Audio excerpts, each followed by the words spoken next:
Hello and welcome back to my channel. My name is Michelle Barrett. I have been a personal stylist for 25 years now, dressing celebrities and everybody else, well, all over the world now, but to help them build capsule wardrobes that mix and match easily.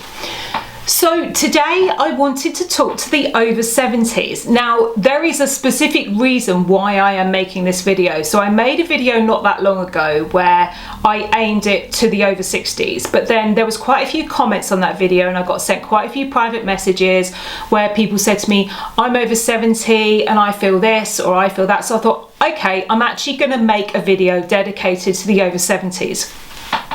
So if you fall into that category, the likelihood is that you've now pretty much stopped work. I know 60s is always a bit of a touch and go. Some people have, some people haven't.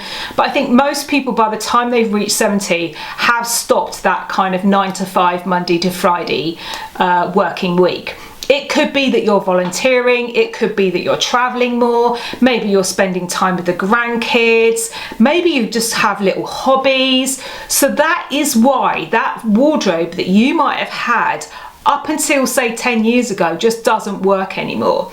And it could well be that the capsule wardrobe would be the perfect thing for you, because now, let's face it, you don't want to be fussing around in the morning working out what to wear. You just want something easy that mixes and matches easily, saving you time, money, so that you can go and do all the things that you like doing, that you've been working all your life, and space in your wardrobe. So let's make that easy. So today I'm talking to you if you're over 70 and you're looking to build a capsule wardrobe. Keep watching.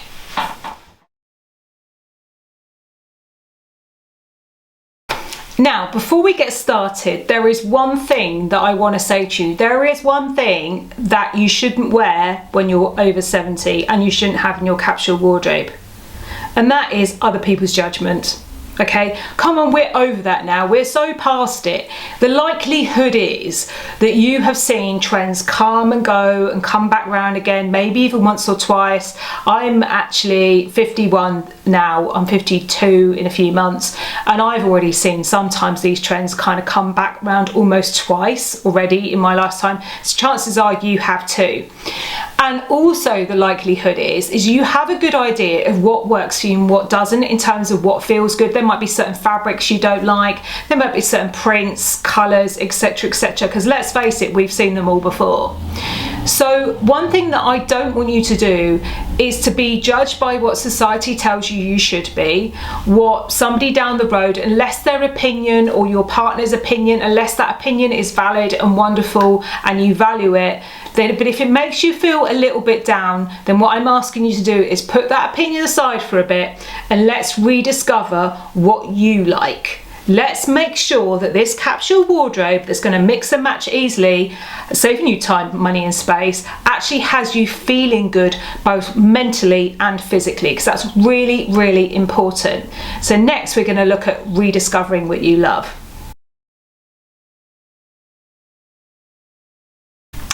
So the way in which I want you to do this is to open up a Pinterest board. Now you might have heard me talk about this before. Now if you've not used Pinterest before, there'll be lots of videos on YouTube showing you how to do it. But essentially you go over to Pinterest in your country, whether it's .co.uk or .com or wherever it is, and you open an account. So it'll say sign up, and you put in your email address and you put in a password. It's very similar to any other type of account that you open, whether it be YouTube or whatever it is. Then what you can find in this top bar, you'll find this search menu. And in that menu, what I want you to do is just search for types of clothes that you like. So have two boards if you want. And the other thing is, when you open up a board, when you first pin to a board, you have to put a title to it. Sometimes you have to put a description, but you don't need to unless it's for your own reference. You can also make it private so that nobody else can see it as well, just so you're aware of that if you want to pin things so you don't want anybody else seeing it. So what I suggest you do is have either two boards or split it in two. So you can kind of split it into sections, but if that's too complicated, do it whichever way is the easiest. Quite frankly, it doesn't matter because it's for you anyway, it's not for anybody else. Pin on one side, I want you to pin styles that you like. Now this should be totally free. It should be you just literally pinning the styles of clothes that you like. On the other side, pin colours that you like. Again, be totally free with that. Now, I want you to spend a little bit of time with this, you know, at least a few weeks, if not a couple of months doing it. And just every now and again, go into it and just pin some stuff. If you see someone walking down the street and you like the colour of something they're wearing, or a car or a flower, or maybe the dress that somebody's wearing, try and find something similar to that in Pinterest. And the way in which you could do that, you could say, you know, I don't know, navy blue dress with Peter Pan collar in the search engine at the top. And it's a bit like Google, it will bring up lots of images of whatever it is. So like Google brings up websites and links, it will bring up lots of pins with images of that description which you've put in. Now, the reason why I'm asking you to do this is because it helps you rediscover what you love. Now, I advise you, like I say, to spend a bit of time on this, because I don't think it takes 5 minutes. I think it should take a little bit of time. And actually, what you will likely find after a couple of months is there will be repeats on the colour side, and there will be repeats on the style side. You'll start to see a style and a colour palette emerge. That is really, really important, because what you love is a huge factor in making your capsule wardrobe work. Next up, we want to look at your lifestyle. Now, like I said, there is very likely there's been some quite big lifestyle changes in the last kind of 10-15 years, where maybe you've slowed down with work a little. So what do you do now? Because one of the biggest factors alongside what you love is making your wardrobe work for you. So instead of you working for your wardrobe, in other words, your hard-earned cash going on clothes that you never wear, what we want to do is look at your lifestyle and break it down by 100%. So I'll give you an example. Let's say you volunteer 2 days a week. So 2 days a week, and that is, let's say we say it's like, I don't know, 20% of your month. So we break it down over a month.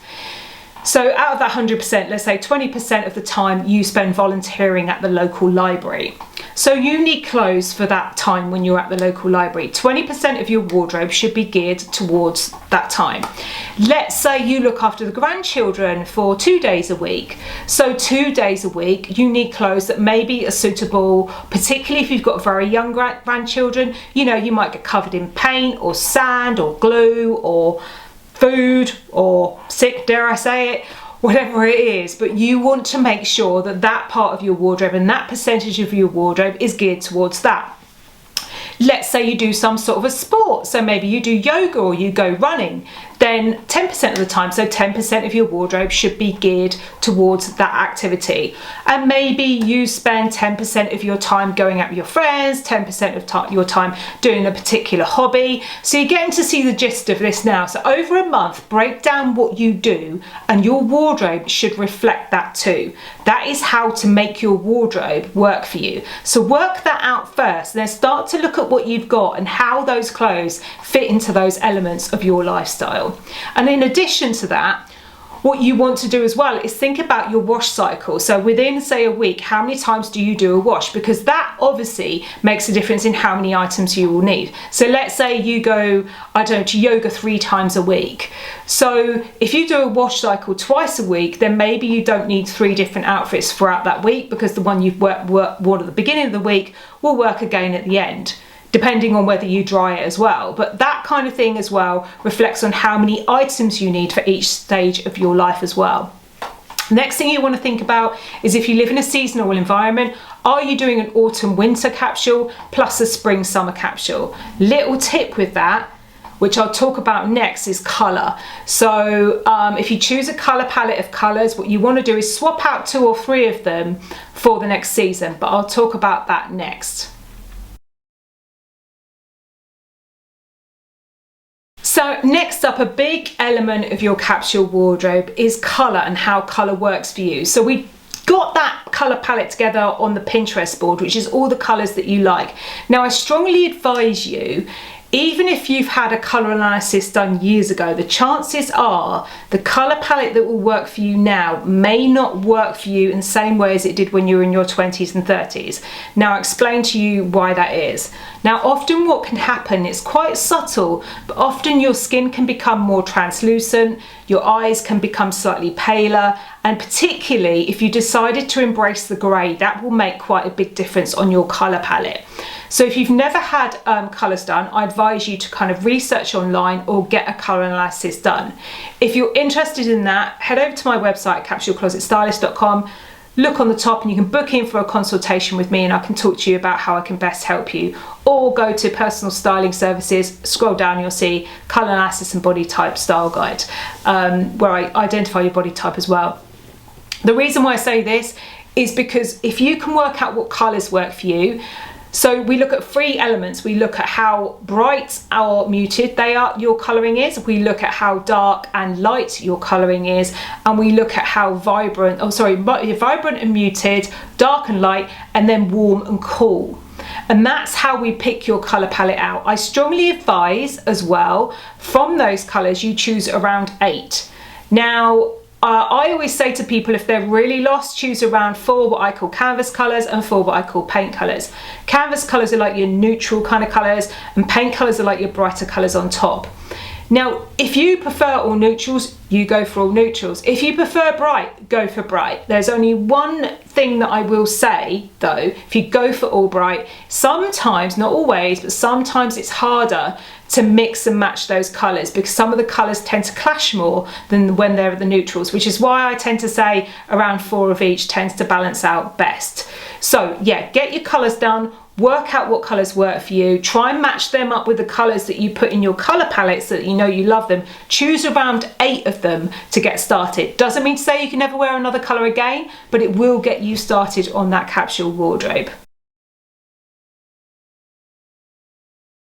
Next up, learn what your body type is. Now you can do this, there's sometimes these little tests you can do online where you learn what type of body type you are and then learn kind of what types of cuts of clothes work for that too.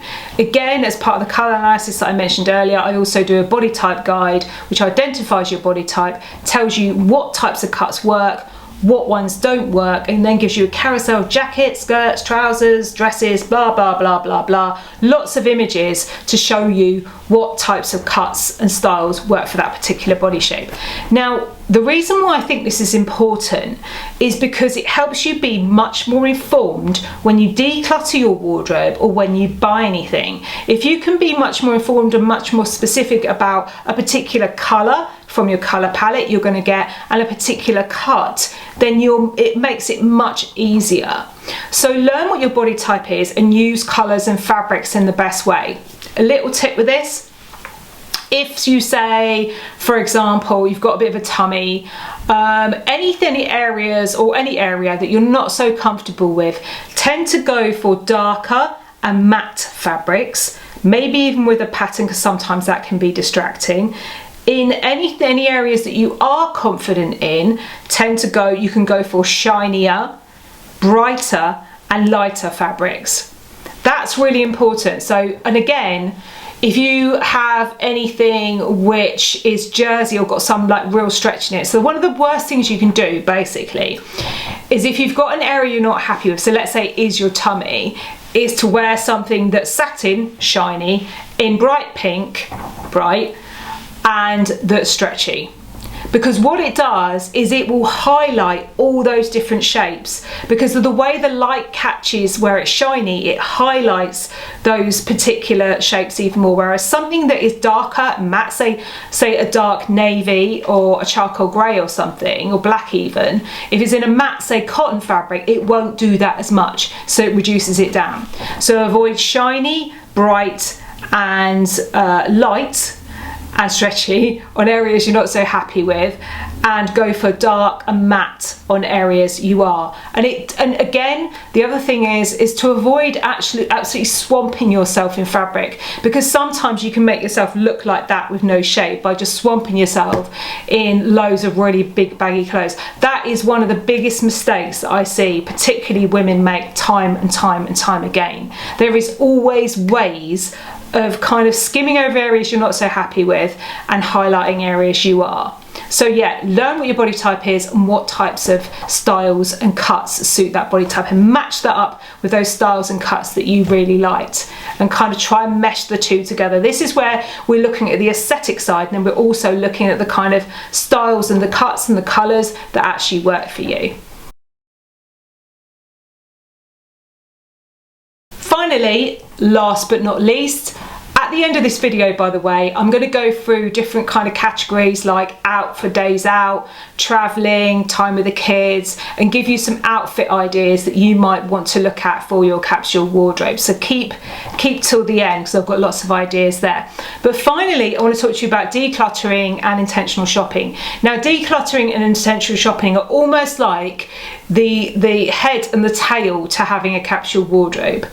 Now, decluttering, one of the best tips that I can give you with this, if you have a wardrobe full of clothes, it's absolutely rammed. One of the easiest ways you can work out what you wear regularly, and if you've not worn it in over a year, unless it's like an annual event, I would consider selling it or replacing it with something you will wear. But every time you wear something, take it off and hang it back on, but hang around the other way. By the end of the year, or by the end of the season, if you decide to do autumn, winter, spring, summer wardrobe, you will be able to see exactly what you've worn and what you haven't. That's a really simple tip to be able to see, you know, what you're actually getting use out of. If you have multiples of things, so let's say for some reason lots of people have lots of black leggings, I don't know why that is, but choose the best quality, choose the newest, choose the ones that feel the best on you, both physically and mentally, and also fit you the best. And that leads me into the next thing.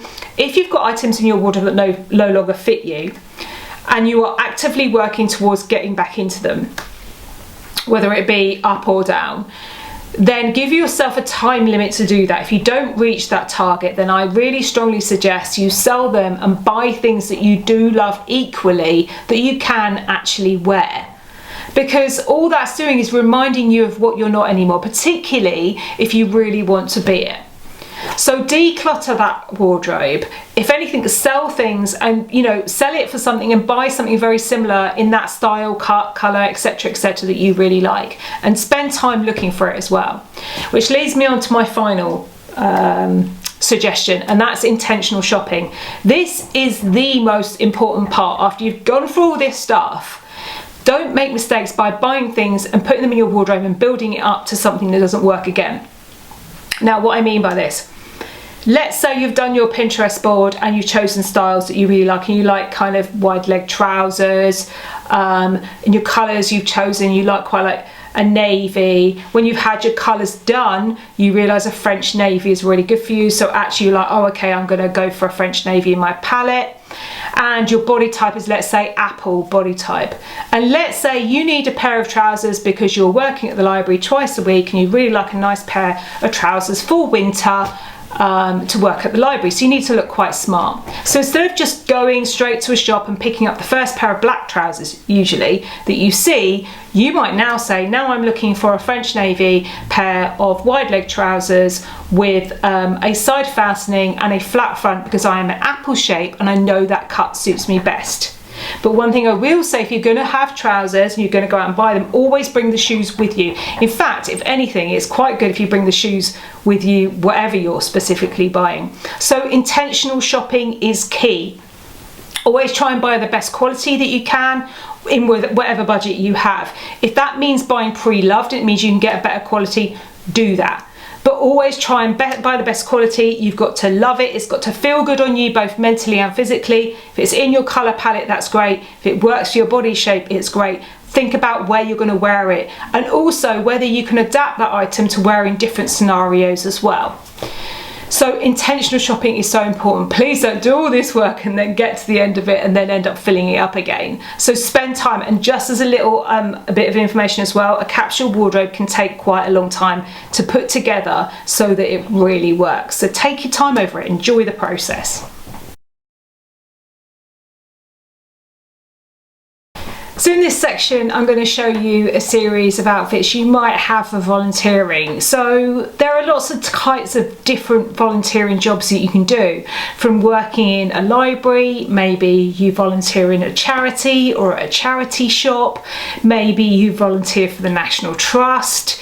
So the things that you want to think about is, are you inside or outside? Do you have to be smart? Do you have to be presentable in front of the general public? Are you given some kind of a uniform? If you're out in the elements, you probably want to be comfortable. Are you on your feet all day? You know, think about all the real practical things, and then, like you would have done before, and pretty much like you would have done when I asked you to divide your month up by 100%, you know, how many times a week do you need to have these clothes for this particular occasion? So think about fabrics, think about layers, particularly if you're outside, and the kind of styles that you like. But ultimately, we've got to be quite practical with this one when we're volunteering, because often we're kind of representing another company. So that's one of the elements that I would think about with volunteering. This section, I want to talk to you about travel. Now, if you're really lucky, the likelihood is you're getting a chance to travel a little bit more. So to create a travel capsule wardrobe, or a collection of clothes to travel, what we want to think about is where we're going, how long we're going for. Now, one of the things that I suggest you do is, about a week or so before, start pulling out the clothes that you think you'll probably take with you when you go away. And then pull out bits that are kind of doubles of whatever it is you need. So let's say you've put in 5 pairs of trousers and you're only going away for 7 days. The likelihood is you won't need all those different pairs of trousers. And also, if I'm really honest, whatever you wear at home, if the temperature where you're visiting is similar to at some point in the year, so if you live in a seasonal climate, for example, and you have a spring and a summer, and if the temperature is similar at home to what it is to where you're going, but it's just a different time of year, then the chances are what you wear at home in that particular time of year, you'll also wear away as well. Think about fabrics. If you're going somewhere hot, choose more natural fabrics, so very much cotton, linen, silk, even merino wool will all allow your skin to breathe better. Think about dress codes. You know, is there kind of a religious element to where you're going? You know, do you need to kind of cover up a little bit to respect the local community? Think about sun and also how you're going to get burnt. You know, do you need to factor 50 in? Are you going to need to be warm? Sometimes it's really hard to envisage what it's going to be like, even if you've been to that part of the world before, how hot or how cold it's actually going to be.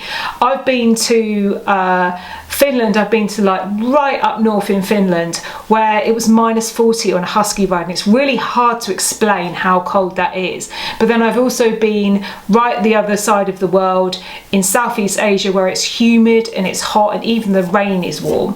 So it entirely depends on where you're going, but definitely lay it all out and then pull out bits you don't need and go back and edit it.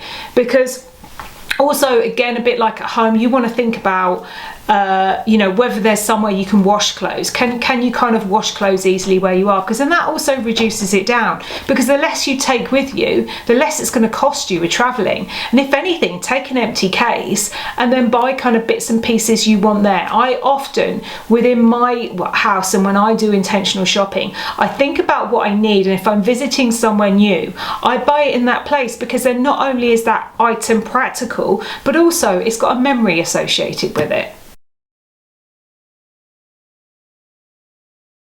Now in this section, I've got some ideas for hanging out with the grandchildren.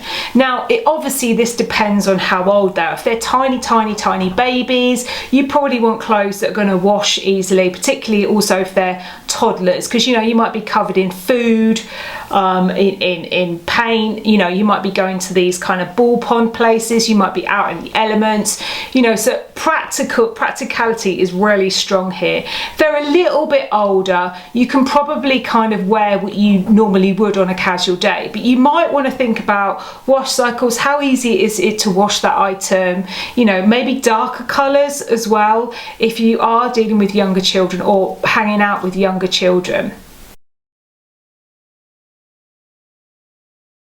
In this section, I've got a few outfit ideas for days out. Now, obviously, this entirely depends on where you're going. If you're going to be on your feet all day, definitely think about your poor little feet and how comfortable they're going to be. You know, particularly if you suffer from any kind of water retention, your feet are going to swell up, you want to be able to kind of keep your feet comfortable. If you've got a long way to walk, whether it's going to be hot, whether it's going to be cold. So think about all those elements as well. Are you going to be outside? Do you need layers? What season is it in? You know, are you visiting somewhere with any type of dress code? You know, can you wear shorts, or do you have to wear long trousers or longer skirts? Do you need to cover up your arms, etc., etc.? So it entirely depends on where you're going. But one thing I would do is I'd think very, very practically about those outfits. If you're traveling with kids again, or you're going out with family, or just with your partner, do you need to carry anything with you? And how can you wear something? You know, have you got clothes that have got pockets, for example, to make it a lot easier, so you're not carrying stuff on your person so much, or bags that are really heavy? You know, try and think about the whole day, how much time you're going to be on your feet and how much you need to carry with you, and kind of minimize those layers down as much as possible. You know, look at the weather forecast if you live in a seasonal climate and kind of adapt that outfit to it. Last but not least, I've got some ideas here for you for evening wear. Now, there's a couple of things that I'll say about evening wear. It's different to all the other categories that I've actually mentioned, and the reason why I feel is because evening wear can be quite specific. But what I suggest you do within that colour palette you've chosen, and within the styles that you've chosen, that maybe you think about a particular outfit. Now, I personally love jumpsuits, but not many people do, I know. So I'll kind of show you an example of my jumpsuit where I wear it in lots of different scenarios. But maybe it's dresses, maybe it's a skirt and top, whichever works best for you and what you like. But if you can try and think of a basic that looks kind of smart, that can be dressed up or down, then that is a much more adaptable piece of clothing. So, you know, have you got like a really simple dress or a really simple jumpsuit that you can then get a sparkly bag, maybe a sparkly pair of shoes, and dress it up and make it look more applicable to an evening, but then also dress it down and wear it for a day out or lunch. So try and look at your piece for an evening in that way. And I've got a few ideas for you here, which are much more dressy and elaborate, but then also some more simple ideas that you could actually dress up or down. Alternatively, another option is look at hiring. Now, if this is a particular occasion, maybe it's a ball or something that you don't actually do that often, then why not hire? There are kind of several websites now. I know one of them is called Rent the Runway. I always say that wrong. I always say Rent the Runway. It's quite hard. Try and say that really fast. So anyway, you can hire dresses from this. You can hire some beautiful dresses. That way, you're just literally just hiring it for that occasion, and you're not buying it and then never wearing it again, because that's one thing you don't want to do in a capsule wardrobe. I really hope you've enjoyed this video. Let me know in the comments, subscribe, like, tell your friends, and if there's anything else you'd like to see, absolutely let me know. I've got a couple of polls on my page. If you've got 5 minutes, you want to go over there and vote. All of this I really use to create future content. In addition, I'd love to see your face. So if you need help with your wardrobe, or you'd really like me to kind of gear you in the right direction on a little bit more of a personal level, book in for a consultation with me. I'll put the link in the notes. I'd love to see your face, because when we make these videos, we kind of talk to a camera, but I don't see anybody. So it's really nice. I love engaging with people in the comments, but also it's really nice to actually put faces to the people that are watching this. So I'd love to see you. The consultations are absolutely complimentary. You can head over to the website if you like, capsuleclosetstylist.com. There's a little pink button at the top, book a discovery call. So book that in, and I'd love to meet you. Anyway, have a wonderful week wherever you are, and I'll see you soon. Take care. Bye.